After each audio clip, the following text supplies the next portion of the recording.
Hey, YouTube. Good to see you. What's up, YouTube? Thank you for being here. What's poppin'? It's your boy Jack Steven. Jack Steven. Jack Steven in the building. You know what it is.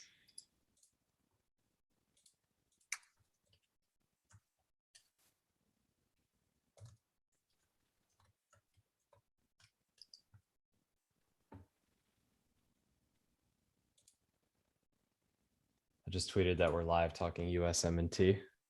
Yeah, we are. That is almost true. Just about true. We're live. What a night for Canada. You're gonna have to update me on that. I did not get. That was good.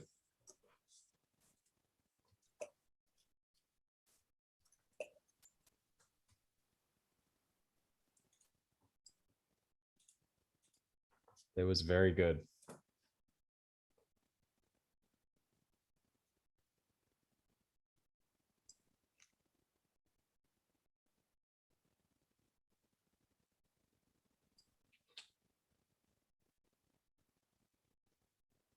Thank you for joining us. If you're just joining us, we are getting ready to record our live podcast. If you're watching this in the future, you could just skip ahead in time.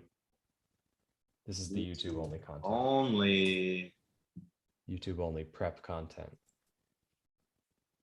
If you want to do an amazing you know podcast. What? It's fine. I got one. I think I have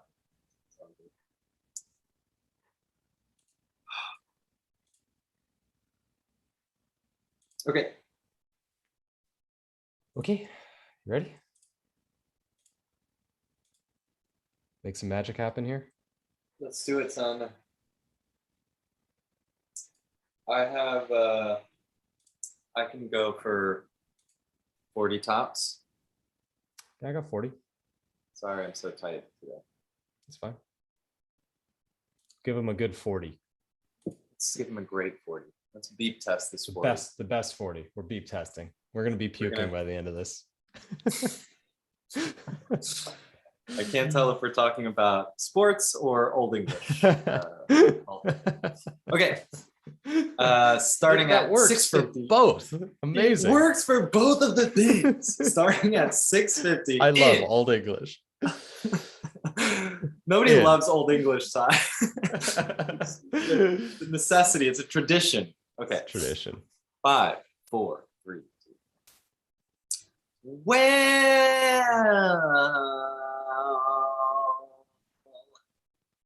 Hello, folks, and welcome to a not unsuccessful yet disappointing We the Peeps. This is the American Soccer Podcast in which you're going to get to know everything that you need to know about the USMNT. I am Clayton, and I'm an artist. I'm Ty. I'm not good enough on the road in CONCACAF. And we love the Nets.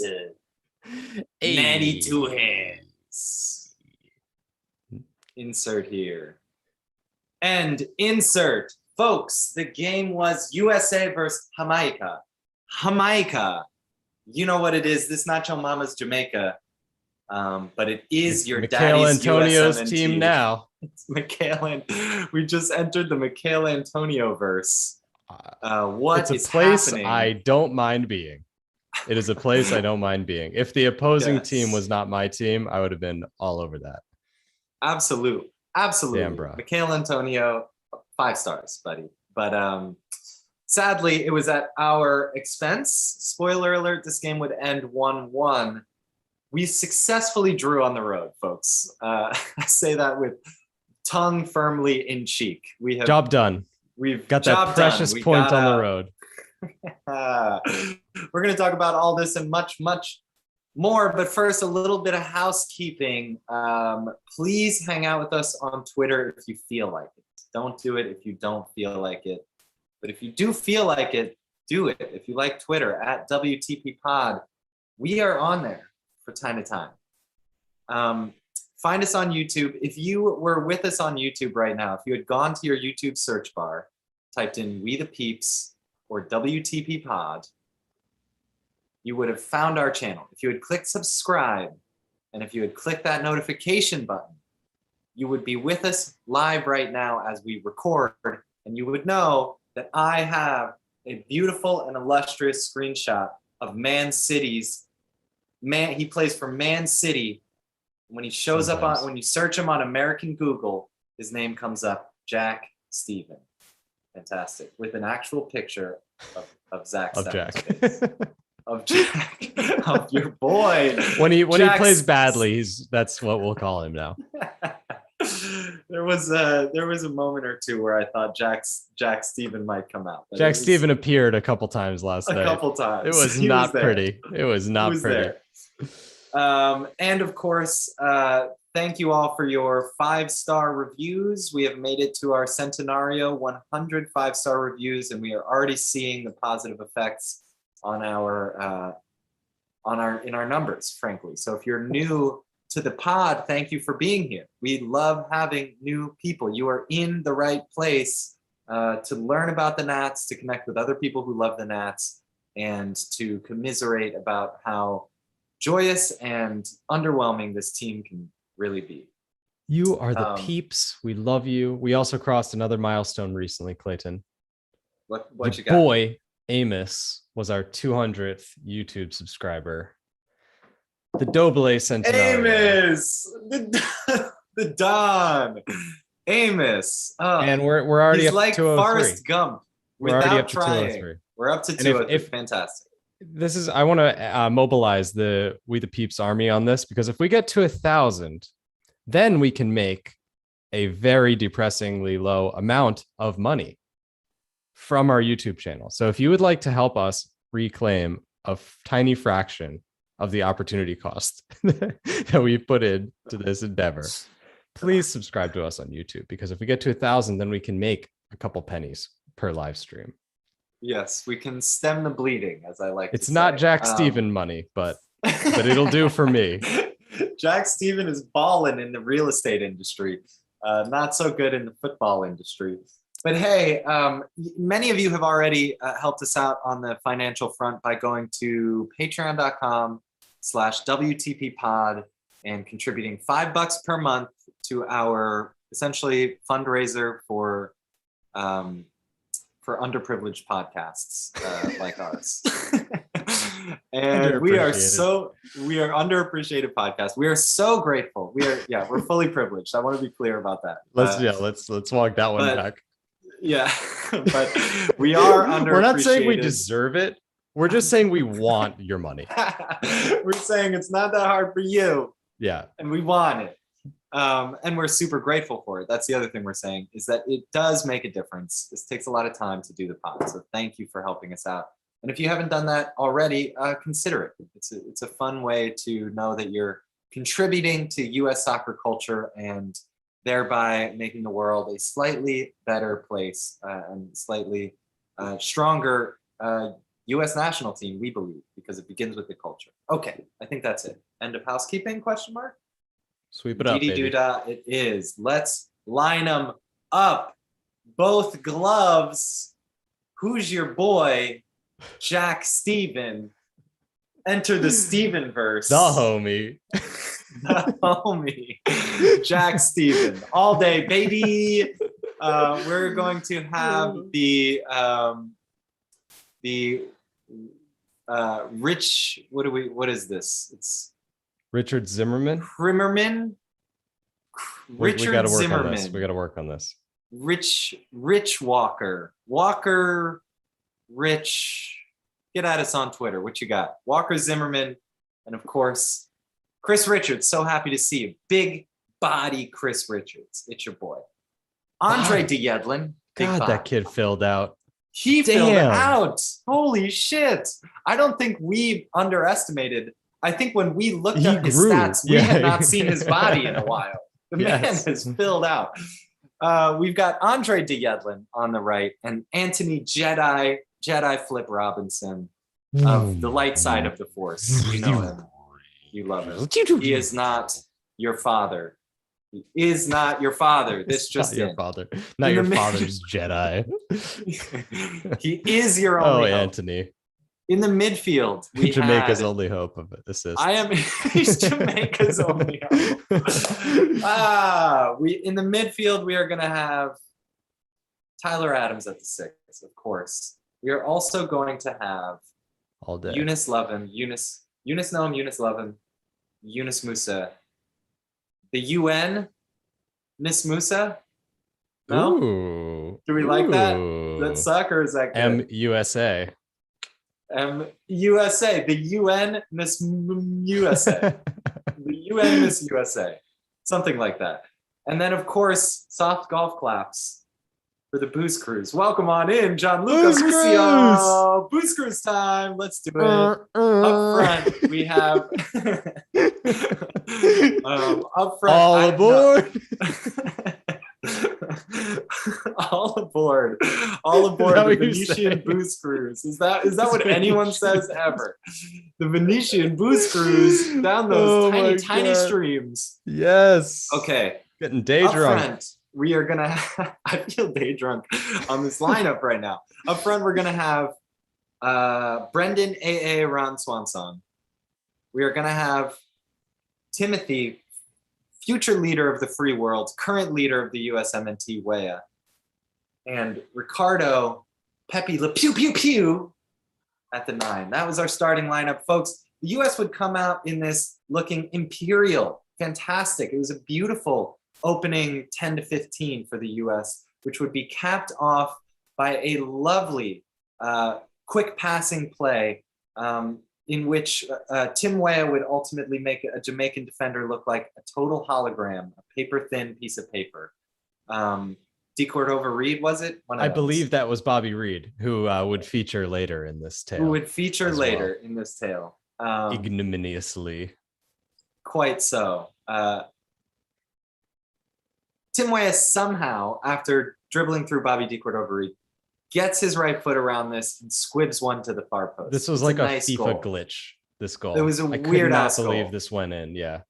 But it's typical Tim Weah. The dribble is typical Tim Weah shit. He's Absolutely. Like water, this guy.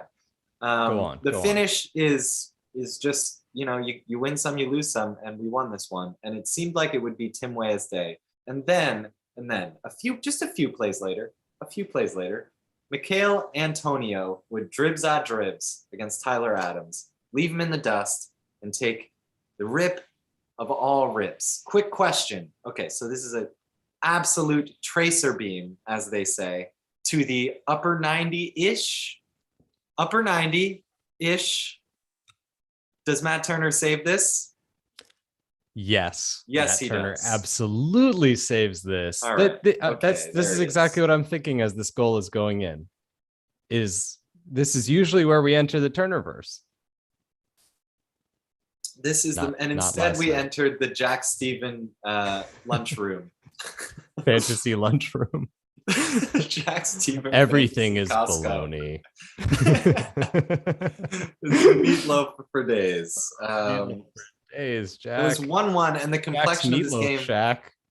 The complexion of this game changed entirely after this, folks. Totally. The entire rest of this game would be, for what to me is a little bit of a mishmash of chances, fouls, and the turf being, kicked up. There were a couple important moments. One is Christian Pulisic coming into the game. Always important. Comes in with about 20 minutes left in this one. The other is Bobby D. Cordova-Reed, as Ty so kindly mentioned. There's a broken play. There's a broken play here that happens, and it bounces out. It bounces out to your boy. And upon watching the replay, it's like he started. What's the opposite of a celebration? Your reaction when you miss. He started freaking out about missing before he kicks this ball. He's gifted an open net and skies it. So the US somehow got out of that one. And that was not the only time when Jamaica should have gone ahead in this game. There was, in fact, an actual goal off of a corner kick for Jamaica, which was ruled a foul on Walker Zimmerman. And that is generous at best. Jamaica got CONCACAF'd. Jamaica got CONCACAF'd hard. I didn't see a foul. I saw a lot of coordinated some US physical complaining. soccer being played. Not a foul And in my book. And I saw Walker Zimmerman look in his light as we found out that he actually is the other day when we looked up his weight. Turns out the guy's 96 120 pounds. He's all bones. He's inflated. So this game, it's all hair, actually. This hair. game would end 1-1. Ty, what were your first impressions? The last couple months of US soccer have given us clear evidence that the United States is the best team in CONCACAF. I don't think there should be any doubt. Even the front page of the Mexican newspapers were calling the United States the best team in CONCACAF. Canada might have something to say about that. We'll get to that. Last night was not a great performance. It was the US doing worse than it should in World Cup qualifying. And that was reflected in the result. And that was reflected in the fact that the US easily could have lost the game. And we have to remember that had we not had 7 games of qualifying under our belt in which we were able to build up this confidence, this performance would have been very disturbing. It would have been concerning. So I think we need to take this in stride. Yes, it is positive that the US got out of there ultimately with a point when maybe we deserve not even to get a point. And yes, we are in a good position in the table, but this performance did give us some warning signs and some things that we need to heed going into future matches, because Jamaica is a difficult opponent, but it's an opponent we should be beating if we're going to be the best team in CONCACAF. Fair enough. Why didn't we beat Jamaica? To me, it felt like the team was a little bit disjointed. There wasn't strong fluidity and connection between the midfield and the attack. And so there were a lot of plays that just kind of broke down late in chance creation. And then you had some individual errors. And so, of course, this can come from just changing the personnel so much. You know, we have to remember that the US is missing probably 4 starters or 5 starters from what we would consider to be an optimal lineup. But, you know, in the course of a long campaign, that's going to happen. And in theory, the system that we have should enable our players to step up. But I'm not overly concerned about the fact that the US had a bad performance because they had such a good performance against Mexico. And I don't feel like there's a great deal to be worried about in the future, but I hope that the US is able to take the right lessons from this and correct some of the things that were not clicking and make sure that people have a good understanding of what the game plan should be and move forward from there. Every time we get through a game like this without going off the qualification track, we are the winners because we have such a young team. So to me, you know, Busio getting a start in a game that was against a solid opponent away, gaining this experience and having it go okay is extremely valuable. Yes. Yunus Musa going away in CONCACAF and playing 90. I think he went doing 90. well. Doing pretty well. It's extremely valuable for us. Tim Weah getting another goal is extremely valuable for us. There's one thing that I feel like it's easy to overlook, which is that Berhalter did a really nice job slotting in a couple important players that needed minutes to relieve minutes for others in Chris Richards and Gianluca Busio without fucking with the whole formula too much. I think, as usual in the Greg Berhalter experience, I think we're getting just enough, a little too late. He learned from making, 7 starting changes and then losing away to a weak opponent in CONCACAF earlier in qualifying. I believe he has learned from that experience, and I believe that we will not see that mistake happen again. I think this is typical for the Greg Berhalter experience, and it is what I've come to expect. But it is a relief for me because, as you know from the last episode, I fully expected 7 changes, and that's not what we saw. So I was happy about that. That makes me optimistic. Okay, I buy that. And yeah, it's one of those things like when you're when you have a baby, you can tell the baby not to touch the radiator. But until the baby touches the radiator, they're not going to learn. Yeah. And Greg Greg Berhalter has touched the been touching radiator. every fucking radiator in sight for the last like 2 years, just pulling all this random shit, like changing the formation for big games and swat, making crazy personnel choices and things like that. And I think you're right. I mean, this is exactly the kind of spot where Greg would have Gregged harder previously. So the fact that he was a little bit more consistent is definitely a positive sign. Now, the one point of consistency that we really just didn't totally agree with is this Jack Steven question. I mean, yeah. So you know us, you love us. We like Matt Turner away. Matty Two Hands, baby. It's Matty Two Hands. He's got two hands. Enter the Turnerverse. What could go wrong? It's difficult. It's difficult. What could go wrong? It's difficult because Michail Antonio's shot is almost once in a lifetime. It's a fucking tracer beam. I mean, seriously, but it is savable. It was not upper 90. It was not as sick as it looked the first time you saw it on TV. It was much more towards the center of the goal. And Steven just about saves it. I mean, he gets fingertips to it, but his body position isn't right. He's not prepared for it. And he doesn't get his feet set in time. And so his like leap towards the ball is just not very strong. And I just feel like Matt Turner just has that on lock. That's like a 100%. classic Turnerverse moment. Yeah, it's a classic Turnerverse moment. And it's also with Turner, it's about the rhythm of the game. He's a player who is constantly ready for Michail Antonio to have the shot of his life. That's Matt Turner's game. He's ready. He's waiting for that. Whereas Jack Steven is far more sort of needs things to go the way they're expected to go. He's a better athlete, straight up. He's better at sports, but he's psychologically a different profile. Yes. And it's interesting because we haven't gotten to know Matt Turner very much as a human being. As US fans, he's just kind of this rogue figure who suddenly, popped into the lineup. So he doesn't have the same character that Stefan has, because Stefan was with the U20s and he was this like highly touted player, and we know his whole story going to Freiburg, coming back to college and then to MLS. So, and then the Man City thing, like he's just a much more like interesting story, but there is something there in Matt Turner's psychology that is really different. Like the guy, he just seems like he's one of those weird guys who harnesses his weirdness to be good at something esoteric, like having balls kicked at you. He loves it. He loves it. What happened in that Canada game? Because you're texting me about it. Amos is texting me about it. I feel like I need to get caught up on this. So Canada pulled a move that I didn't expect in moving their home game. So I kind of just assumed, maybe I'm out of the loop, but I just assumed that they were playing in Toronto.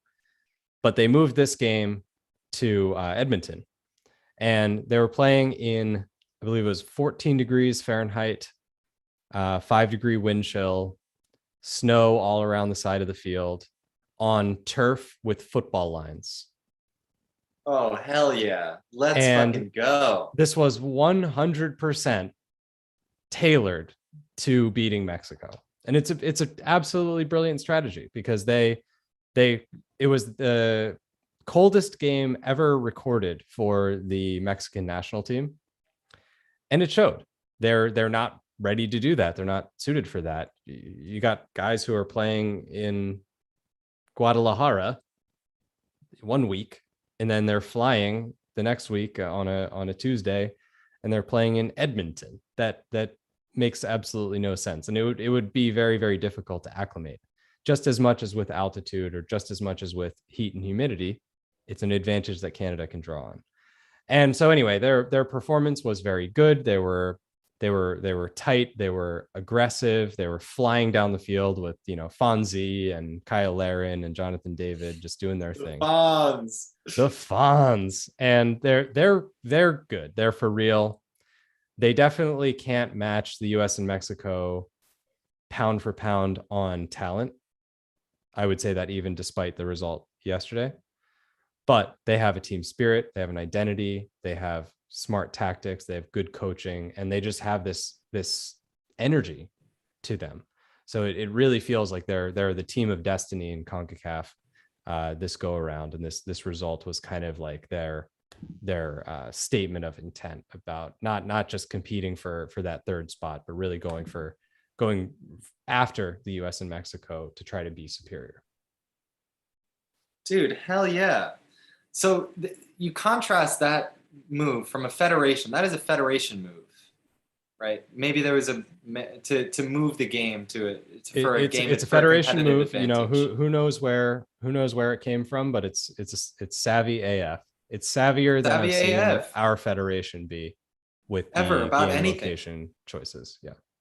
Yeah, it's ridiculous. And we have a wide variety. I mean, we can take Iceland to the desert. We can take, you know, Brazil up to Maine. We can do whatever we want. We've got like the full spectrum of climate options, you know, depending on what time of year it is. And so there is so there's that, and then there's also the obvious, the more maybe the more relevant competitive advantage that you and I have been talking about for a long time, which is tailoring your ticket prices and location to have a strong pro-US crowd.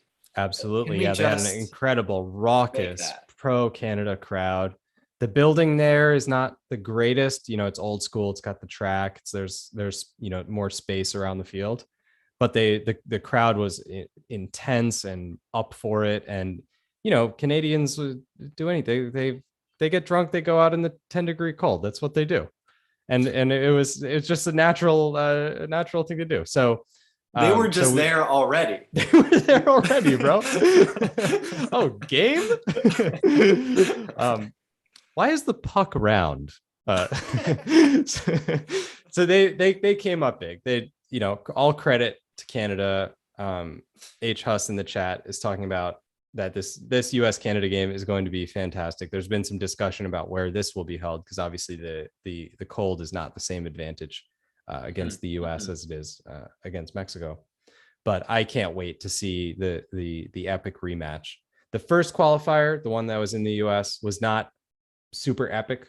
Felt like a little bit of a feeling out between the two teams. But since then, the US has had some statement victories. Canada has had some statement victories, and it's going to be a great clash to see if the US can kind of assert superiority, or if Canada can start to claim that maybe they're at our level as well. Yay. Ty, what is coming up for our fair Nats? When is the next time we'll be with the peeps?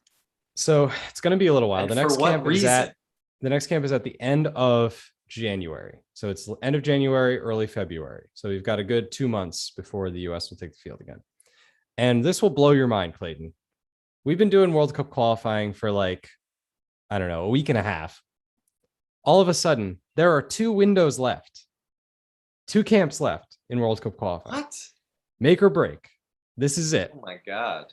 There's a camp at the end of January, and there's a camp in March. Finito. What's going on right now with the table is that 4 teams have separated themselves from the pack. So you have Panama, Canada, the US, and Mexico, all separated by 2 points in total. Canada's on 16, Mexico and Panama on 14, the US with 15. And so anything can happen between those teams. You know, I'm pretty confident that the US is going to come up with wins in its remaining home games, which are Panama, Honduras, and El Salvador. But of course, Panama's been better than we expected at every turn. They've been better in this tournament than anyone expected. And they could, of course, pull off a surprising result. So this is crunch time for qualifying. It's pretty certain that the US is going to end up in one of those top 4 spots. It's hard to envision that not being the case. But if we fall into that 4th spot, of course, we would have to go into a playoff against a team from another confederation in order to qualify for the World Cup. And that is a fate that all of these 4 teams would rather avoid. So the battle is going to be very intense to go through in those automatic qualifying spots, and also to have the bragging rights of coming in first in a very competitive and very intriguing qualifying group of nations. Is it possible that we fail to qualify? I mean, numerically. it is numerically possible, yeah, but we would have Okay. to basically lose our, most of our remaining games, and other teams would have to have good results. So it's very difficult to envision that. It's difficult to envision us not at least making that playoff at this point. Okay. Okay. Well, how soon is it possible for us to be numerically locked in? I So I thought can about this finally as well. smoke a So spliff. exactly. Relax. Exactly. If the US were to get 9 points from the next window, which to date has not happened in any of these, the US has not had a perfect window, so that would be breaking precedent. But if the US were to get 9 points and one of the other teams in that quartet were to get no points, it would be possible for the US to be qualified. So those are unlikely outcomes. So what we're probably looking at is that if past is precedent, the US will get 6 points from the next window, which is, I believe it's the Panama and El Salvador home game. I forget. It's two of the home games. Let me look And at then that. it's the I'm looking away that game up while with you're. Canada. Yeah, please look that up. So we've got the two home games and the away game with Canada. Guessing that's going to be an average of 6 points. I wish it was more, but that's just what I'm guessing. Right. So I'm just going to say real quick, it's El Salvador, January 27th, and then it's Canada, January 30th, and then it's Honduras, February 2nd. Cool. So I'm guessing the US is going to get 6 points from that. That means we're going to be ahead, in one of those top three spots, and we will be in pole position to mathematically qualify during the March window. But I think it's very unlikely that we could mathematically qualify in the next window. Okay. And I have another, there's something else that came up on my Google search here, along with Jack Steven and those 3 World Cup qualifiers.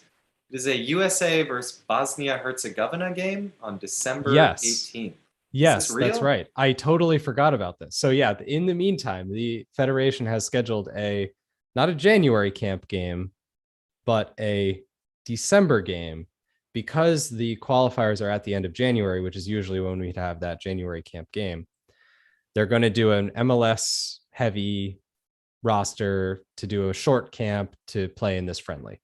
So this will be kind of like a sideshow, maybe a little bit of a tryout for some of the players to see if they can crack into the first team. So I'd expect it to be all, MLS regulars who don't usually play with the national team. Cade Cowell. It'll be the Cade Cowells of the world. Absolutely. And what that will do basically is they will still have a January camp. It just won't have a friendly at the end of it.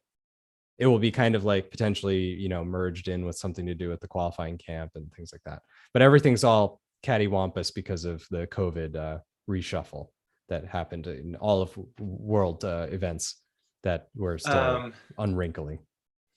So that's crazy. So we'll hang out with you for Bosnia-Herzegovina. Oh yeah, can't wait. We'll lay eyes on that. Drink a beer. Drink a beer. Do you know anything about the under-19s, how that went? It's a lot. There's a lot going on. The U20 team? Or U20s, yeah. Yeah, the U20 team is in a new tournament, which is called the Revelations Cup, I think, which is like oddly biblical. Like nobody ran that by anybody. They were playing a number of strong teams. I think it was like Brazil, Mexico, and one other good team, I forget. And they had kind of indifferent results. I think they had 2 losses and a draw. But the thing is, this U20 team for the US has had virtually no time together. It was the first opportunity for a lot of them to play together. So really the results are secondary to the chemistry that they're building and how they're looking.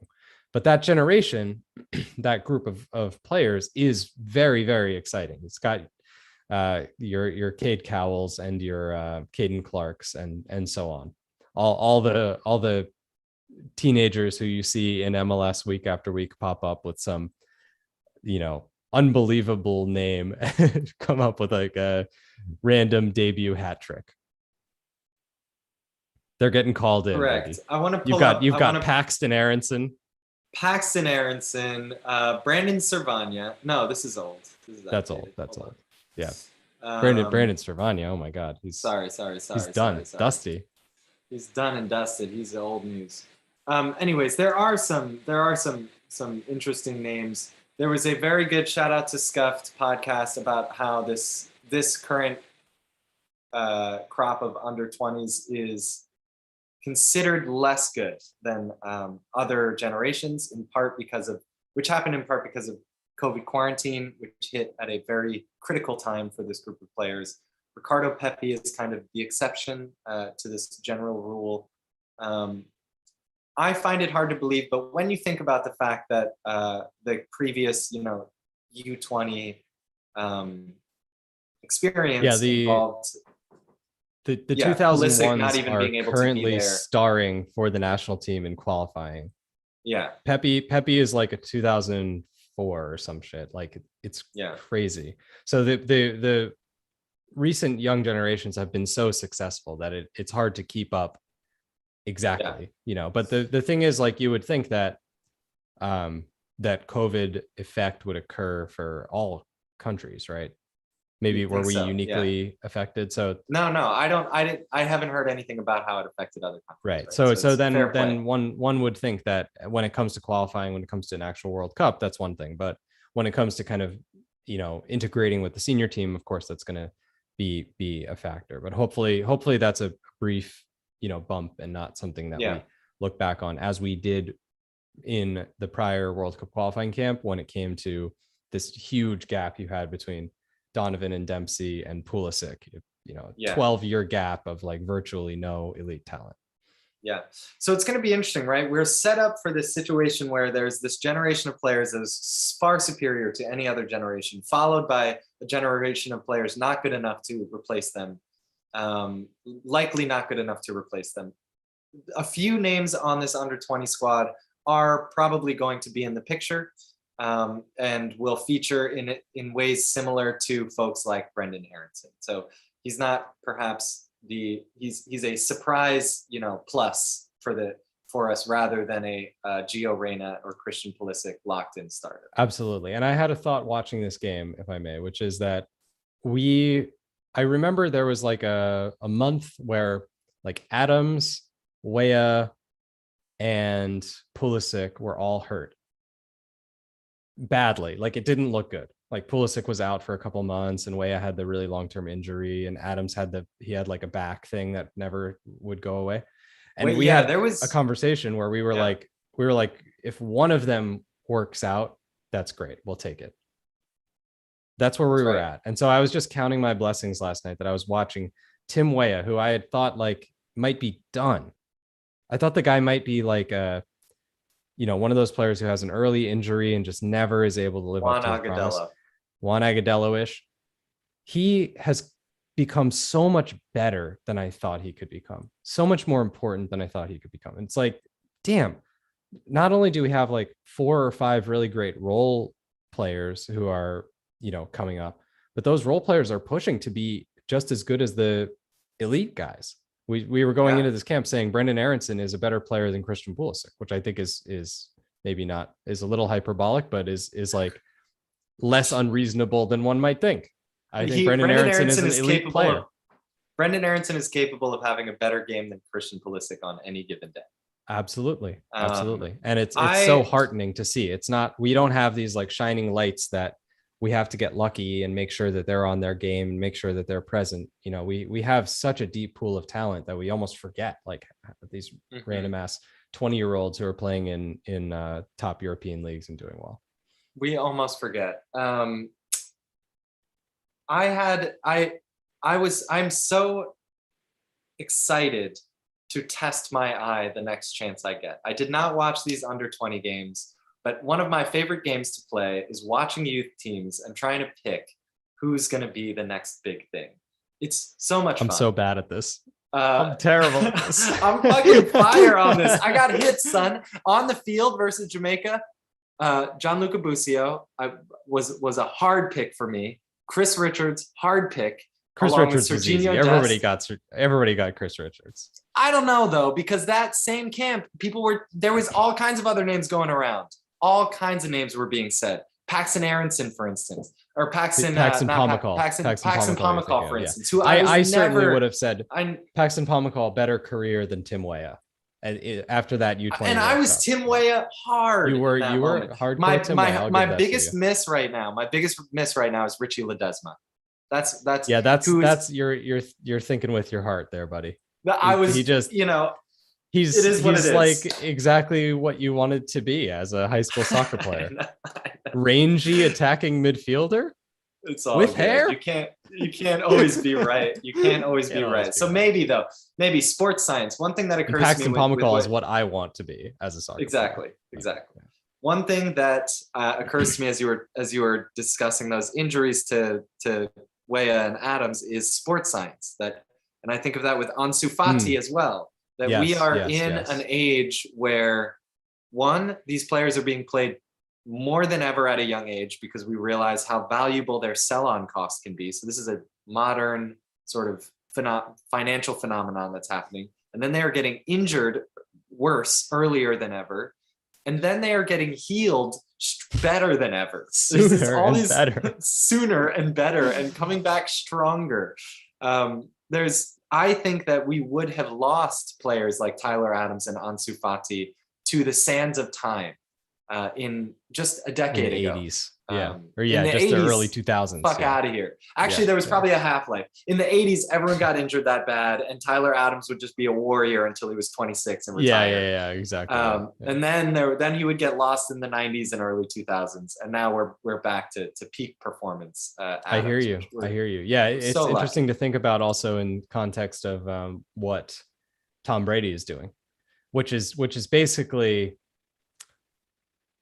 it's giving a dream to every athlete who thinks they can beat time too, that this guy is actually doing it. And it's like, well, let's say Tyler Adams, for instance, like is able to take care of himself the way that Tom Brady's taking care of himself and has access to all of the treatment and how long can someone like that actually go in this day and age? Let's find out. We'll find out. Maybe the golden generation will be like 30 years, for the US. Yeah, Zlatan is the Tom Brady of right, a little less so, right? But Zlatan, Messi, and Ronaldo are showing us a pilot program for sports science right now. Messi created by sports science, would not have been tall created enough. in a lab. Last thing is that although our youth development is stronger than it's ever been, I think we should buckle up for this to be the show for a while, because at this point, it's going to be very hard for someone to replace people like Pulisic and Gio Reyna and Tyler Adams ever for the rest of their career. It's very unlikely that these players will get surpassed for quality, especially because the opportunities will be less and less for the players that come behind them. It is likely that we will see a team centered around these players for a long, long time, and then a little bit too long, and then a team centered around a next generation of players. I'm not sure if I agree, because this generation has the opportunity to do things in Europe that are unignorable. Like previously, to fight out the prior generation, you would have had to have chances in national team opportunities because that was your biggest stage. But if Brandon Aronson goes to Manchester United and he becomes Bruno Fernandes, which is very much in the realm of possibility, then of course he would be preferred over Gio. Interesting. We'll find out. This is what I'm willing to say. This is how I think it's going to go right now. I think we are seeing the Mount Rushmore for the next 10 years, and everything else will fit in and around it. And then they will be the focus of this team for a little bit too long. And just imagine, and there's no World Cup qualifying next time, but in roughly 5 years, hopefully we're watching these players in the middle of their career as grown-ass men playing in the World Cup in the United States. Pinch me. Hell yeah. Pinch me. All right. I love a lot of things. I love all of the various sparkling seltzer options, of which they're all great. The seltzer is way better than when we were kids. It's improved. It's improved. Seltzer development is way improved in America. Started academies for little seltzers all over the country. We learned so much from Germany. I like white rice. I'm saying boring things that I like today. I like white rice. Give me some white rice. Look it up, dog. Come on. And I am also okay with that TV show on Netflix called The Repair Shop. Very boring, soothing. It's just easy. But I don't love any of that stuff. As much as I love the Nats, let's go, boys. Goodbye, people.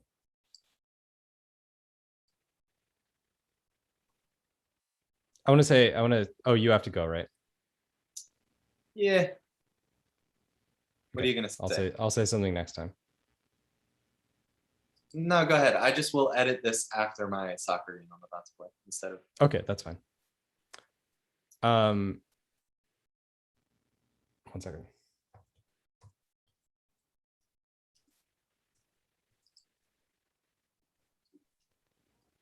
Okay. So recently we had some news that the US military accidentally killed about 80 civilians in Syria with a drone strike that was called in mistakenly on a location where the military kind of claims that there were ISIS combatants, which is disputed. And so regardless of the motivation and the particularities, the broad strokes are that we basically accidentally murdered around 80 people, women and children mostly.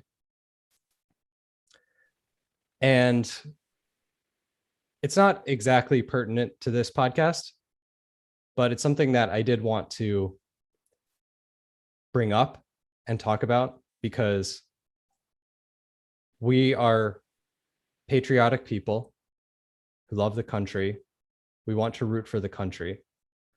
And this kind of thing, I think no matter what your political persuasions, makes it harder to root for the country. So I think it's important that anyone who feels patriotic tries to do things to stop this in whatever capacity they have. You know, none of us, I presume nobody listening has a national security clearance, though. Hey, who knows? We'll see. Maybe someone's listening to this in the Pentagon right now. MJ Lee is like secret agent. Little do you know. But vote for people who would want to use our military responsibly and with care, and promote a culture of less violence and of less of an instinct and less callousness and less reliance on violence in order to achieve what we want as a country. So I'm going to be doing that, and please do that, because we all love the United States and we need to get better as a country. And the soccer team is a symbol of something that we all want to believe in, that we want to be better. So please join me in that. I will. I appreciate you bringing it up. I think it's well said. Nothing needs to be added, but I will add one thing by choice, which is also vote for people who understand technology. That's it. You know, we are in an age where information and technology are the deadliest mistakes that we can make. And so consider that as well, that sort of underrated trait in a candidate, understanding of information technology. All right. Onward. Onward. We love you guys. Thank you for always being with us and listening to, you know, insightful, uninsightful things that we have to say. Various Jack Stephen, you know what I mean? Patriotism, all that stuff. You know what it is.